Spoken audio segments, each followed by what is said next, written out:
Thursdays. The morning routine.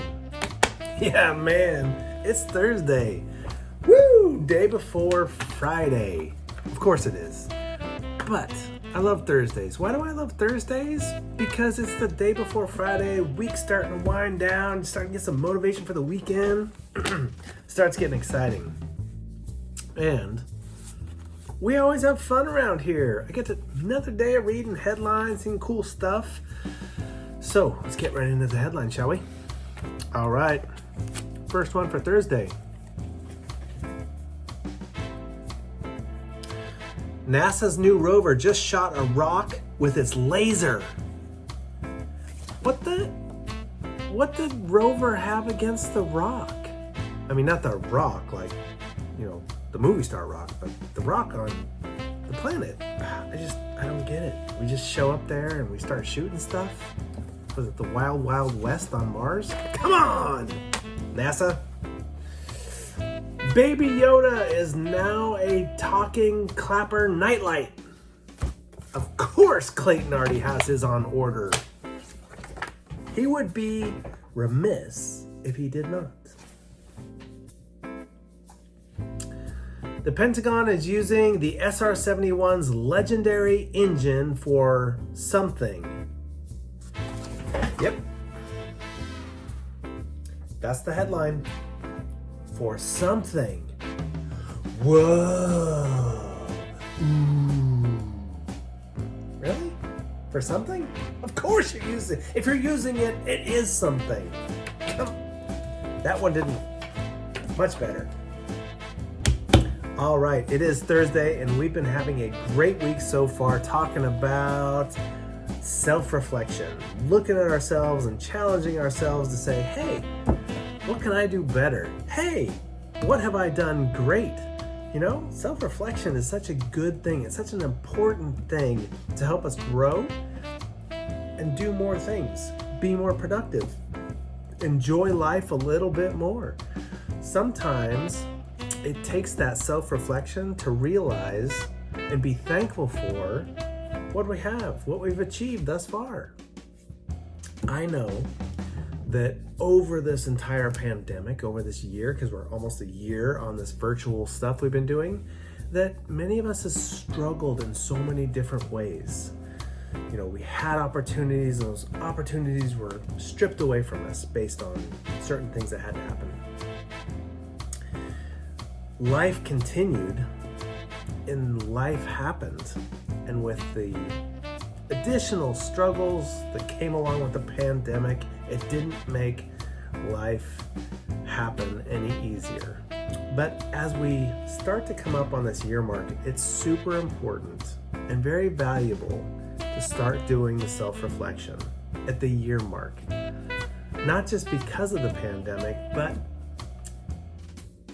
because of the pandemic. You should do this all the time anyway, but this year is extra special. We've been challenged much more than we ever have in our lives. There's past generations that have experienced massive struggles beyond what we can comprehend. But for us, this is a really big deal, and it's a huge struggle. It's challenged so many different things. Self-reflection right now is a big, important piece. How did I do? Where did I start out a year ago? How did I feel? Where was I? What was going on in my life? As the pandemic progressed over the weeks a year ago from today, the weeks that kind of took place out of the gate, how did my life progress? What things entered my life? The virtual program, family members, whatever it was. Reflecting on those things and looking at where you're at today, those should be kind of positive things, right? It's tough to imagine a year ago that we would be here a year later. Tough to imagine. But reflection can look at that and say, look at what we've done. Look at how you say that, how I have survived all of this. I've struggled. Look at my struggle, self-reflection. I've overcome things, positive self-reflection. I've had challenges where I've failed, negative self-reflection, and that's okay, we need that. But ultimately, I'm still here, and I'm still willing to work on it. Wow, that was it right there. I'm still willing to work on it. I'm gonna take another step, and then another step, and keep going. That, reflecting on your ability to continue to take steps forward is massive. That's the best pat on the back you can give yourself. You didn't quit. You didn't quit. You haven't quit. You're still here. You're still trying. In spite of what is, which we have zero control over. We don't control nature. We don't control life. The only moment that we own is the moment right here. The moment that we choose, I'm gonna take the next step. Oh, I'm just gonna sit on the couch and eat chips. I say take the next step. Self-reflection, it's a beautiful and amazing thing. Use it. It will help you along the way with so many different things. Our road is never easy. Regardless of our position in life, it's all relative. Don't worry about that piece. But for you, for me, individually, taking that next step, it's a big deal. Own it. Own it in your life. I took the next step. It was tough, it was hard, it scared me. Good job for taking those steps, and thanks for being with us all this time. We're gonna do a lot more stuff that has to do with our year anniversary of all this great virtual stuff, which we'll continue with. Even if the pandemic left us tomorrow and we were free to do as we wish, we would still continue with a lot of the fun things that we've come up with. So, that being said, it's Thursday and tomorrow's Friday, and I'm excited about that. I'm going to reflect on the fact that today is not Monday, today's not Tuesday, today's not Wednesday. No, it's Thursday. One day closer to Friday, one day closer to the weekend. So let's get right into today's great, good, and exciting stuff, starting with the National... what am I doing? No, I'm not going to start with the National Day. Sorry, Gabrielle and Rockabob. Love you, but you're next. We're going to start with Ray giving us a really cool little story about something to do with advocacy news.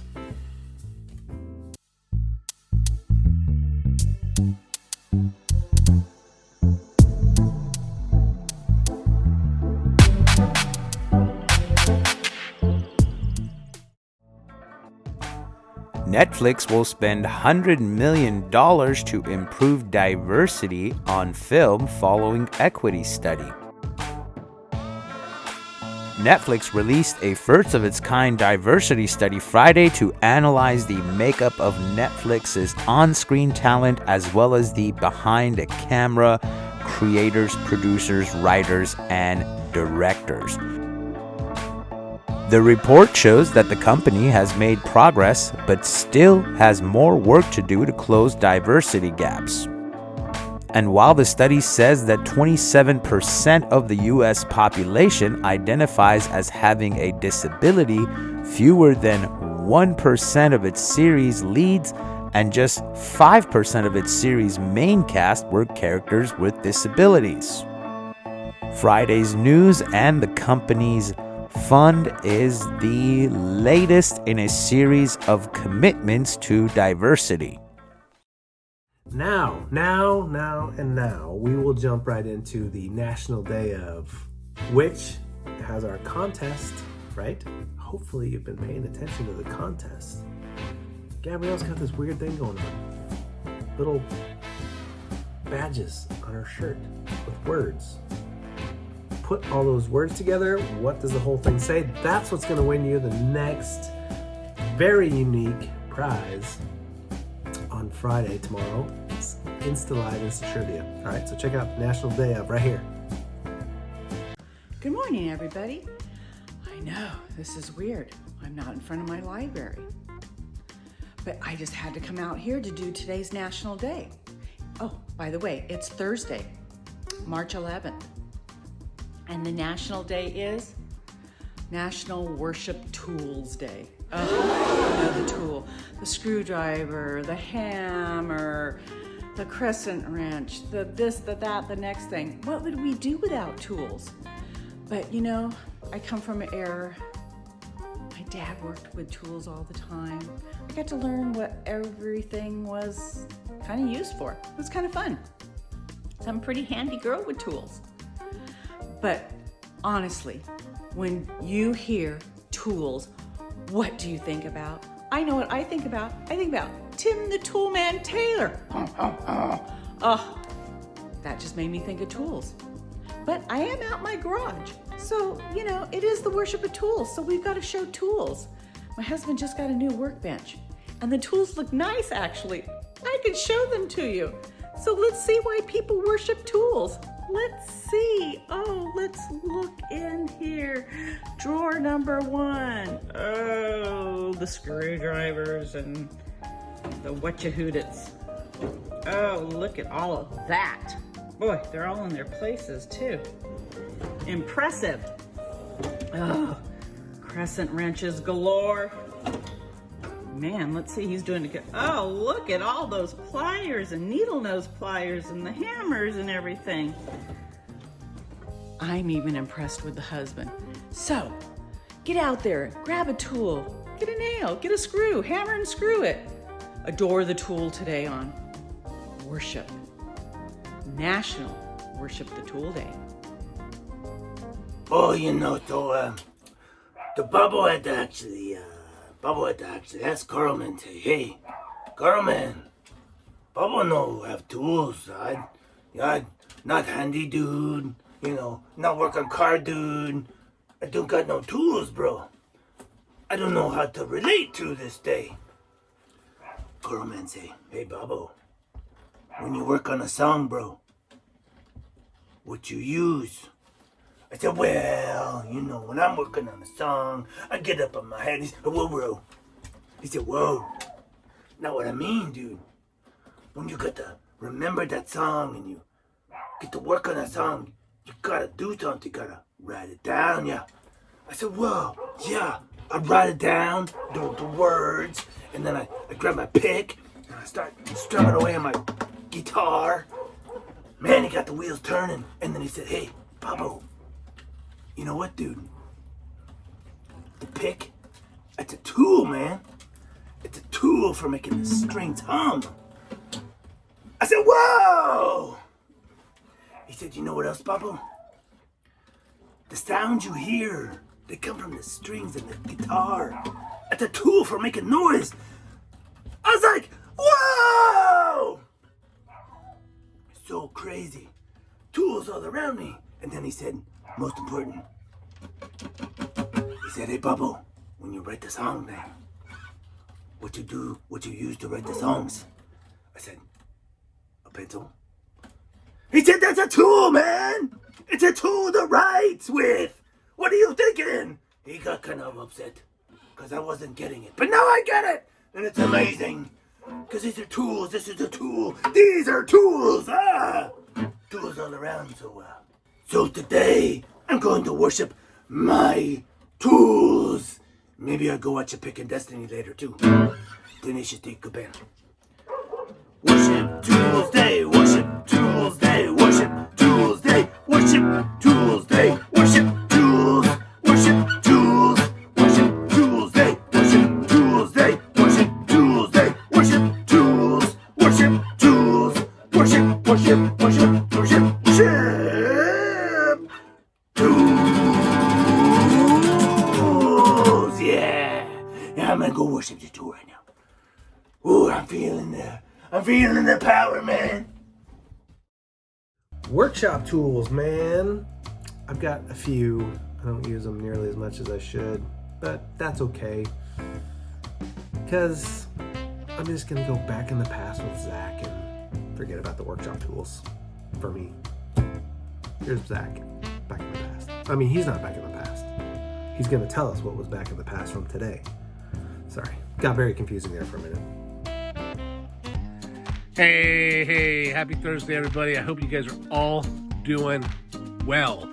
I know over the last few weeks we've been having some fun on Tuesdays and Thursdays with some beard stuff, mustache, sideburns, basically facial hair in general. We all know, and those who've been around me for a while know, probably, well, you don't. I think there's only one person I know in this current company that knows me without a beard. But with that being said, you know, I like to have a lot of fun with this, and so on Thursdays, I just put Google search in for various things, and I pull something up, and I just kind of run with it, have some fun with it, and kind of give you guys some information. Whether you believe it or not, hey, it's up to you. You can research it yourself, but it is Thursday. We got to get to Friday. I'm ready. So, hey, let's go back in the bearded past. What's that? So, our beards, throughout the year 2020, were beards still, quote-unquote, in style? It was a question asked to Google. So, I thought, hey, let's find out. During the year 2020, that was last year now, were beards actually still in style? If the beard trends, 2020 seemed to be favoring a clean-shaven look, while a full beard may not be trendy, a little designer stubble is still a compromise for many. Lots of men like to give their face a rest at the weekends or on holidays and shave less, allowing a more natural look to develop. So what they're saying here is there was a trend going out there, and they're saying that beards might be losing a little bit of their trend, and guys are going for the stubble. Well, hey, not me. The beard's staying. But hey, let's watch for the next trend. Who knows? Maybe it'll be mustaches only. All right, guys, take it easy and have a good one. Bye now. All right, so that is it for today, Thursday. Have a great day, everybody. Remember, today, 10:30, exercise, sweating with the oldies. Oh yeah, Clayton and Joe turning it up with some dance moves. Or maybe they take us on a walk. Depends what the weather's like.